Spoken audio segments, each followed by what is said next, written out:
But more importantly, thank you to Sunir and everyone at kind of the CSA organization and all you guys here today for building such a great community.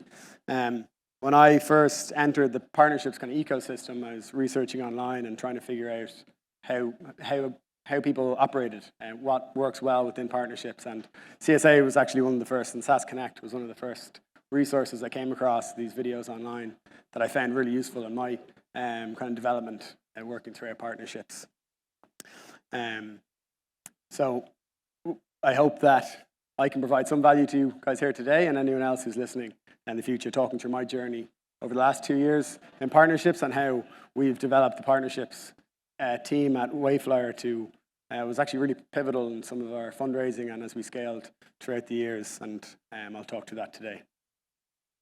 So background on myself, my name is Patrick, or Paddy Cleary. I'm the Director of US Partnerships for Wayflyer. I studied mechanical engineering and did a master's in engineering and business in University College Dublin. I then moved to New York in 2016 to work in finance, as that's really the best chance you're going to get at getting a visa in this country as you kind of emigrate here. Thankfully, I found a job in a fund of funds, which I was able to work at for 3 years and got a lot of experience and gained some knowledge there. But also, more importantly, I got a green card at the start of 2019, and that then enabled me to focus on what I was really interested in kind of the tech space, different startups, and really entrepreneurship. So I started to look at, I was really interested in e-commerce. I started to look at what different companies I could maybe set up. I started a few Shopify sites, got a few different prototypes, and was trying to see what I could do. But what happened at the same time then, 2019, was a guy I knew from home, Jack, who turned out to be the now co-founder of Wayflyer, and was over in New York quite a lot, pitching this idea that he had, pitching this idea about how we would use data analytics to help finance e-commerce companies. And it made a lot of sense to me. We had a lot of good conversations, and that ended up with me handing in my notice and joining Wayflyer at the start of 2020. So what most of you are probably thinking to yourself is, what is Wayflyer? And Wayflyer is a company that's focused on removing any barrier that a direct-to-consumer e-commerce company faces as they try to scale their business. So what we launched with in 2020, and what is still our core product today, is a financing and data insights tool. And so as an e-commerce company, which I'll touch on in the next slide, the biggest challenge that you face is getting cash to invest into your inventory and marketing. So this is what we launched with, from knowing that in our background in data analytics. But really what we focus on today in 2022, and always have, is finding and building new products, tools, and solutions to help our core customer base of direct-to-consumer e-commerce companies to remove any challenges that they face and try to help them to scale as quickly as possible. So I thought today it would be good to talk you through over the last 2 years and give you this illustration down along the bottom of where we were through each of these kind of pivotal points and how that impacted our kind of partnership cycle. So how did we start? We started the company by, as any company needs to start, is find product market fit. And that was solving the working capital problem that these e-commerce companies faced. Thankfully, this is a huge problem, and we were able to get traction quite early. We started with cold email outbounds, which worked surprisingly well. If you're struggling to raise money as an e-commerce founder to reinvest into the product that you are backing, and then you get an email from some Irish guys in a basement saying that we can give you that funding that you're looking for to invest into that marketing and your inventory, as long as that gets to your inbox, you actually might respond to it. So thankfully, we were able to find that product market fit pretty quickly. And if you see on this graph to the right, you can actually, it illustrates the challenge that e-commerce companies of all sizes face. Whether they're starting out or they're a $100 million business, this cash cycle doesn't change. So initially, you have to pay the 30%. A typical payment term for an e-commerce brand is they'll get 70-30 terms with their manufacturer. So they'll have to pay 30% upfront as they make the order with their manufacturer. Then, depending on the product and your manufacturer, you'll have to wait until that product is developed and built. And then when that is finished and ready to ship, you pay the remainder of the 70%. Then again, depending on where your manufacturer is, typically the large majority of online businesses source their products from China. You have to wait for that product to then be shipped to wherever your warehouse is, most likely in the US. Again, depending on their product, your manufacturer, if there's a pandemic going on at the time, those times change quite a lot as well. And then once you get the product, you have to convince people to buy your products. All of this happens, and all this investment that you put in to your business doesn't get any return until you convince that buyer to make that purchase, and that's when you start to generate revenue, and then hopefully you do generate the revenue, hopefully you make a profit, and then you start again and you start ordering more product and you go back into the cycle. So that was the main challenge that we were trying to solve, and the better you can understand an e-commerce business and understand their potential, the more cash that you can get into their hand to invest at an earlier stage and just really increase that rate of acceleration that they have. So thanks to our background in data science, we were able to build an app where you connect up as an e-commerce platform, you connect up your transactional data, your marketing data, and your customer behavioral data, which meant that we were able to build a really robust revenue forecast going forward into the next 6-12 months and get that cash into the e-commerce company's hands as early as possible to make sure they can grow as quickly as possible. So once we solved that, found out how to make the product fit in the market, we built out the sales structure, the CRM, the team, and all that. And that's when I started to focus my energy on partnerships. So I truly just believed in our product and that every e-commerce company needed to use us to scale as quickly as possible. Again, I had very naive kind of thoughts and was working off first principles, thinking that every partner that I was going to talk to was going to need this solution if they're working with an e-commerce company. Why wouldn't they? Thankfully, I did have a wise mentor, and still do today, our co-founder and CRO, Dan O'Brien, who was a partnerships executive for years, steering me in the right direction. But really, what we did in those early days, because it was, again, we're April 2020, about almost 2 years ago to the day, we wanted to learn as much about the partnership or about the e-commerce ecosystem. So I started talking to whoever would talk to me, to marketing agencies, to different service providers, to tech companies, to anyone that worked with an e-commerce company, and would pitch them on things that we couldn't do because we were only live for a couple of weeks or months. But I wanted to learn as much as I could about what they wanted from a partner and how we could deliver that to them. So that then leads to our first big deal, but also the bigger lessons that we learned from that deal. So as a financing provider for e-commerce companies, what we're looking for in a partner is any partner that has as much reach and has the right access to the right personas that we're looking for. Early, and this will speak to how naive I was at the time, but we're in May 2020, we're a month in since we've launched the product live, and we've landed our first deal. At the time, I thought that took too long, which now in hindsight, I know that was very quick to close a partnership deal.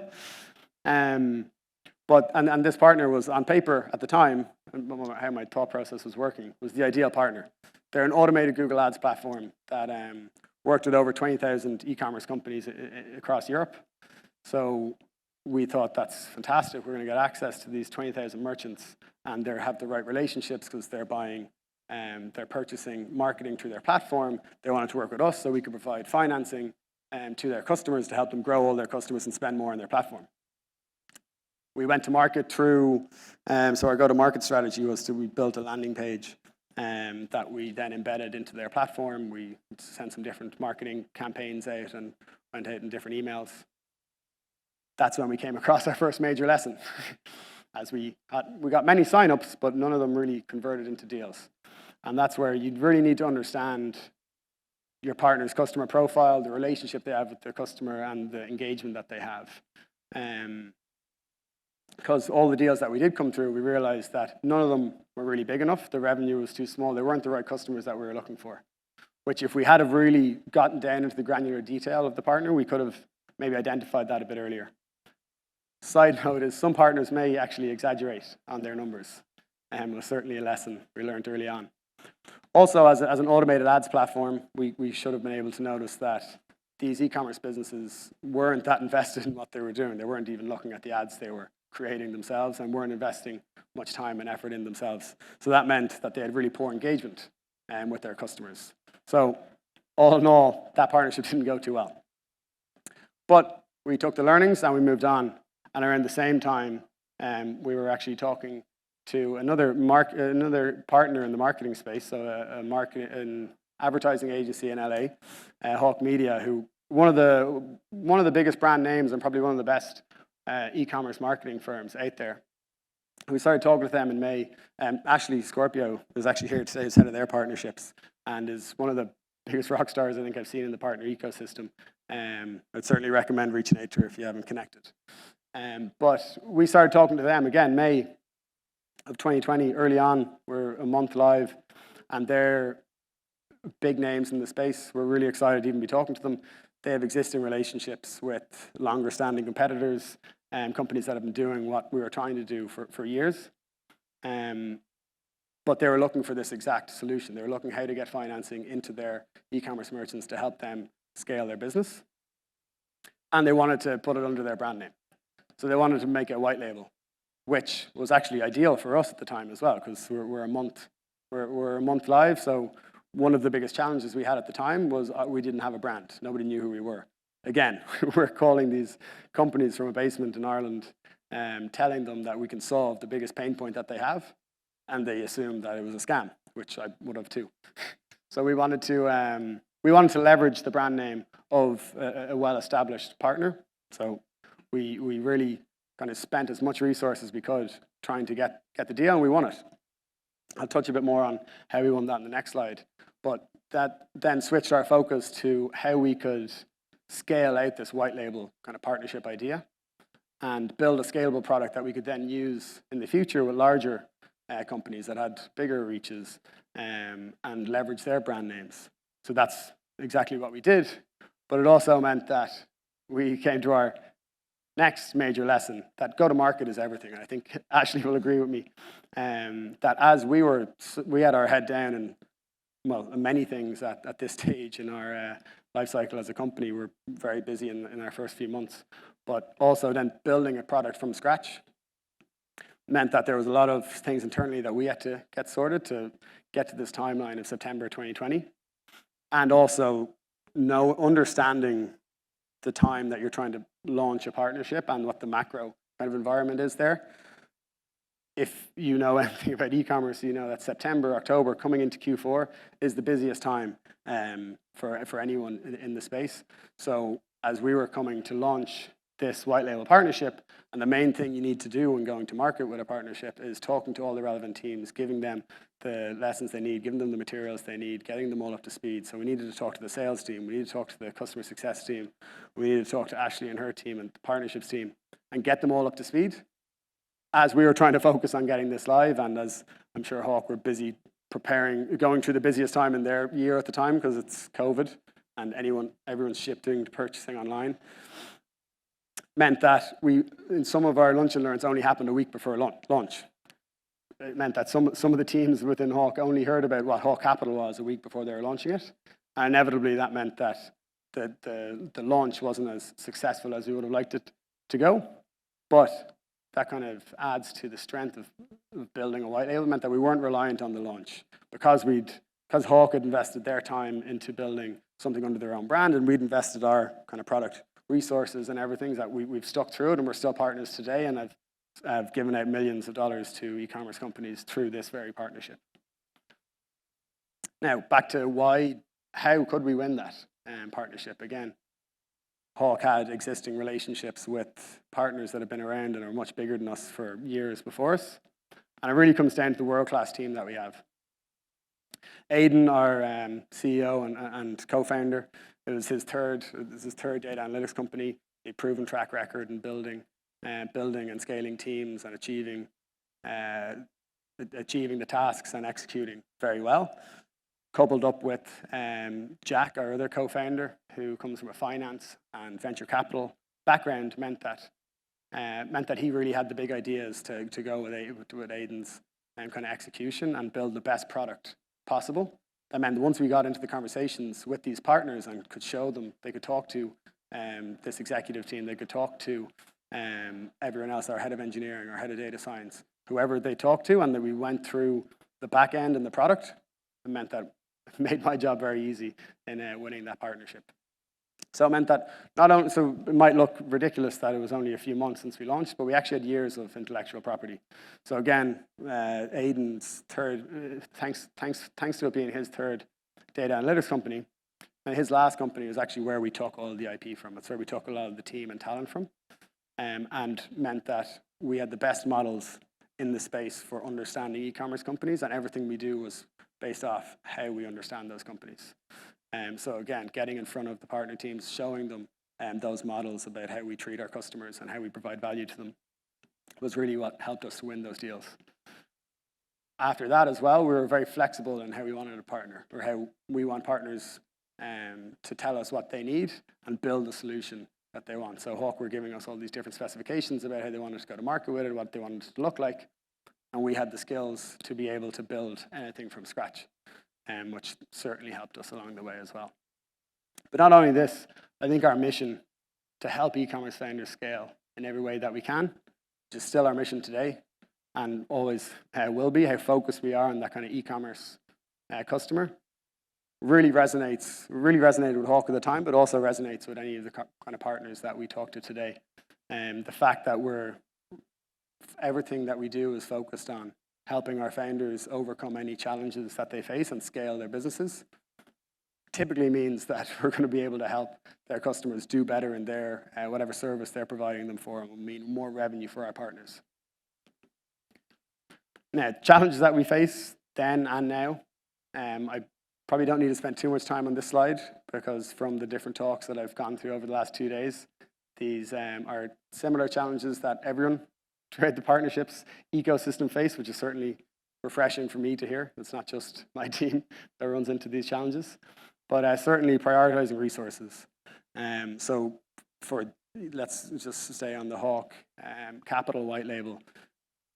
This is in the first few months of launching the product, and then we're turning to the engineering and product team saying that, okay, well, we need you to stop working what you're working on and build this white label for a partner that we haven't proven out. That was certainly a challenge, but we overcame it, but we still face similar challenges like that today. And the next one, scaling teams and really proving the value to scale those teams, is something that we face on I think all partnership teams face on kind of weekly and monthly basis. Is why do we need to invest more in this partnership or in this partnerships team, and how do we prove that value? Then lastly, on just working with all the different partners that we have, sometimes, especially we work with partners of all different industries and sizes, and just getting the different cooperation that you need can be a challenge along the way. So that brings us then to May of 2021. So just over a year since we launched, and was really our marquee kind of partnership that we signed. And I look at it as our stamp of approval in the roadmap of where we are today, where we landed this white label partnership with Adobe. So Adobe were looking for a partner to provide financing to all of their Magento customers, or their Adobe Commerce customers now today, which sadly I can't take too much credit for, as this deal came in through an inbound LinkedIn message towards the end of 2020. But again, speaks volumes to the strength of our team, and how what we learned after the fact was the reason for the LinkedIn message was Adobe were actually talking to JP Morgan. We were talking to JP Morgan in another respect, and as they were scoping out, as Adobe were scoping out someone to be this partner and provide financing to all their merchants, JP Morgan suggested, well, have you talked to Wayflyer yet? They were very impressed with what they're doing, which meant I got a LinkedIn message. So did Jack and Dan, our co-founders, and we responded happily to look at the opportunity of serving 350,000 merchants that they had on their platform. And then from there, again, it really is out of my hands, where when you're dealing with someone like Adobe, they start talking to They're talking to the heads of each of our teams, looking at our backend, looking at our models, looking at how we work with teams, what our approval rates are, how we're adding value. So I can't take too much credit, but it really spoke to, or it really resonated with us, how big of an opportunity that we had in front of us and what the size of, or how much of a challenge it was for all e-commerce, the whole e-commerce industry, and one of the biggest tech companies in the world, like Adobe, were looking to solve that and couldn't solve it themselves. Now, this is where timing really is everything, I think, in a lot of what we do.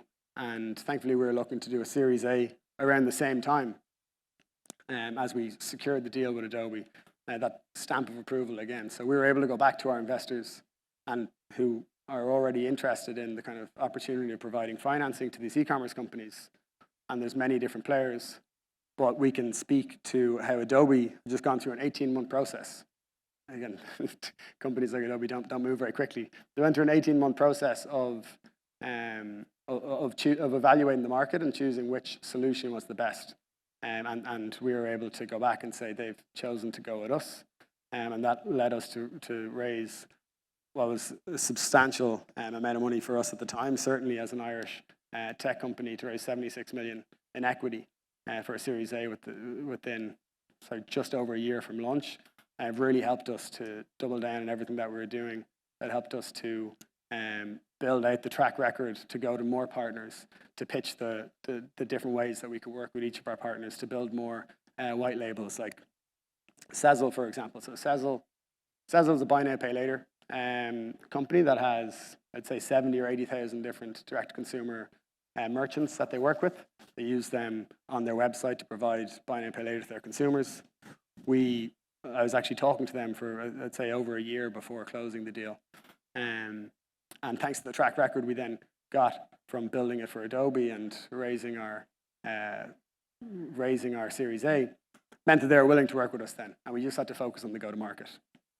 So how could we go to market again with someone like a buy now, pay later company? Well, when they have a merchant dashboard that their merchants are interacting with, similar to the idea that we had with the first company I mentioned, the Google Ads platform, but much higher engagement.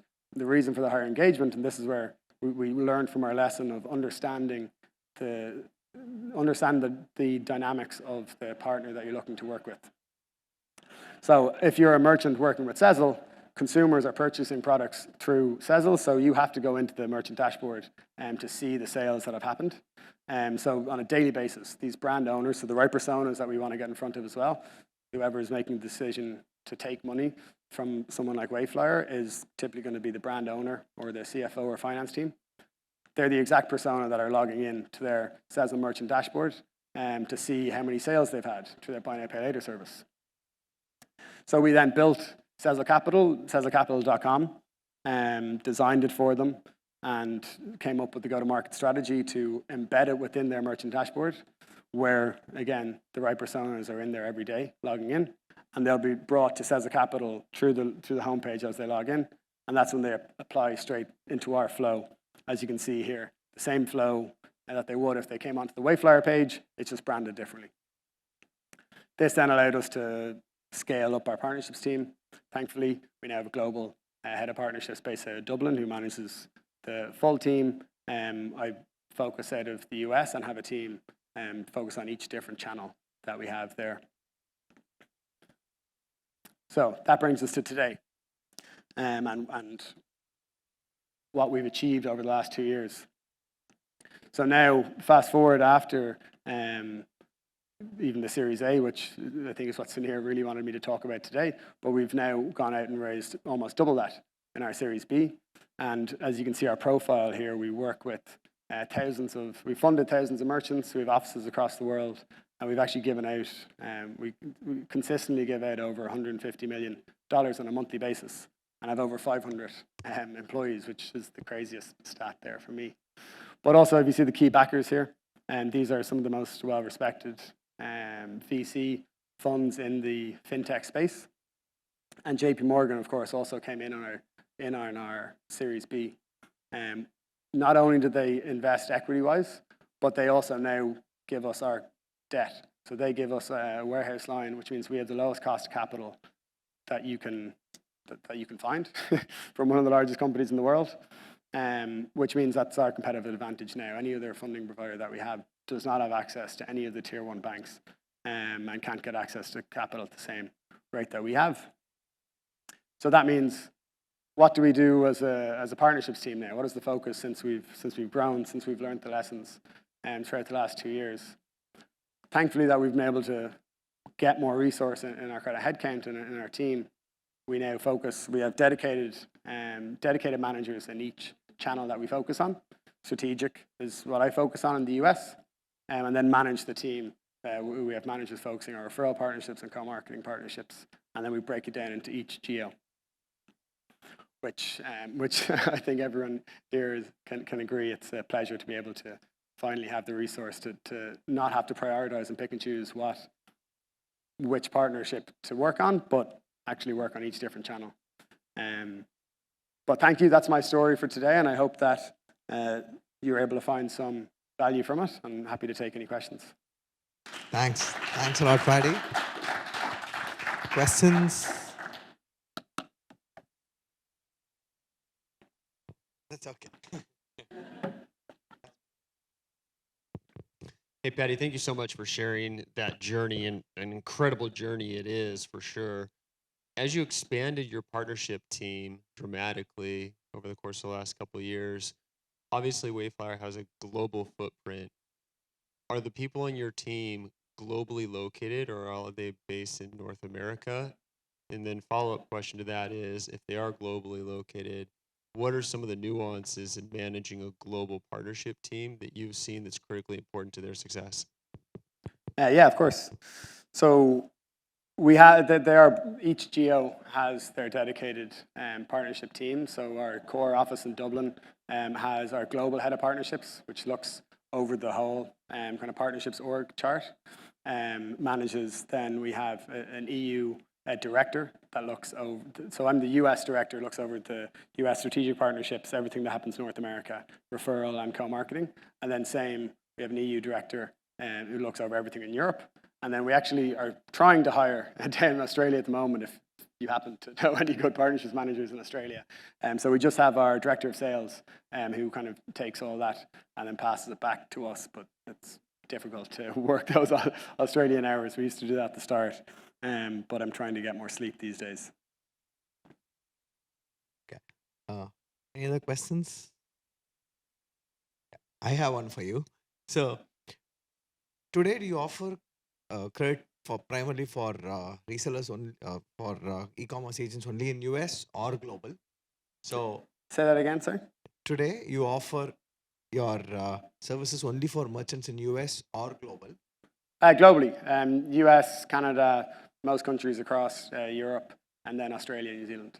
So with respect to partnerships, how did you prioritize which partners to do and which regions to penetrate faster? So how did that come about? Was it dependent on the ecosystem that you penetrated first, or was it based on GDP, or how did you prioritize which markets to go after? Yeah, well, certainly myself was focusing on the US to start, but also really most of the large tech partners and that we're looking for had a global presence, and anyone that we could find. So the main thing that we're looking for was, again, from our learnings, who had the right relationships. So who had the underlying customers that was the either founder or the finance team, and what were those partners working in. So typically a lot of the companies like the buy now pay later kind of sector, or anything payments wise was what we went after. And then, to be honest, anyone who would answer my cold emails or my LinkedIn messages that fit that, I really was looking at hundreds of companies and taking anything from the start and then anything that stick from there. Fantastic. All right.